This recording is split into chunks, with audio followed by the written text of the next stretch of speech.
भारत में सत्ता भले विधानसभा के आंकड़ों से तय होती हो, लेकिन उसकी आयु अक्सर उस क्षण से प्रभावित मानी जाती है जब नया मुख्यमंत्री शपथ लेता है।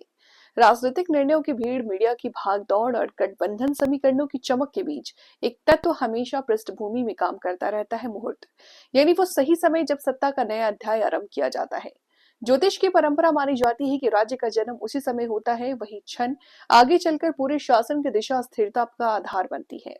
इसी कारण शपथ ग्रहण की तारीख कभी भी सामान्य नहीं होती। पुराने राज दरबारों में इस गुप्त गणनाओं से तय किया जाता है और आज की लोकतांत्रिक राजनीति में इस तारीख को लेकर पर्दे के पीछे चपकाए जाते हैं। विपक्ष सबके लिए एक क्षण प्रतीकात्मक नहीं, बल्कि ऊर्जा का आरंभिक बिंदु होता है। जनता के सामने मंच पर भले चेहरों के हाव भाव हो, लेकिन परंपरा कहती है कि असली खेल उस पल की आकाशीय स्थिति तय करती है जिसमें सरकार शपथ लेती है। मुहूर्त, चिंतामणि जैसे ग्रंथों में राजकीय कार्यों के लिए अलग से निर्देश दिए गए हैं। यदि शुरुआत ही अशांत समय में हो जाए, जहां चंद्र कमजोर हो, राहु केतु का दबाव हो या समय विवाद प्रवृत्ति वाले नक्षत्र में आ जाए, तो सत्ता आगे चलकर अंदरूनी तनाव, अविश्वास, गठबंधन, विग्रह या जन असंतोष का सामना करती है।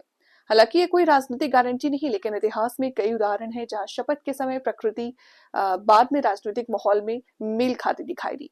बिहार इसका जीवंत उदाहरण है। नीतीश कुमार ने पिछले 2 दशकों में कई बार शपथ ली और हर शपथ के बाद राजनीति का रंग बदल दिया। 2010 का कार्यकाल संतुलित समय में शुरू हुआ, जबकि 2017 में सत्ता परिवर्तन ऐसे समय हुआ जिसमें ग्रह स्थिति तनावपूर्ण, परिणाम स्वरूप 10.5 लाख व्यवस्था में राजनीतिक मोड़ आ गया। शपथ ऐसे समय में हो जब ग्रहों का दबाव अधिक हो, नक्षत्र कठोर हो या चंद्र कमजोर हो, तो ये वही स्थिति बनती है जिसे मुहूर्त परंपरा आरंभ से ही कला की भूमि कहती है। बाहर समारोह की मुस्कान, लेकिन भीतर धीरे धीरे पैदा होती असहमति, विपक्ष के लिए ये शुरुआत महत्वपूर्ण होती है।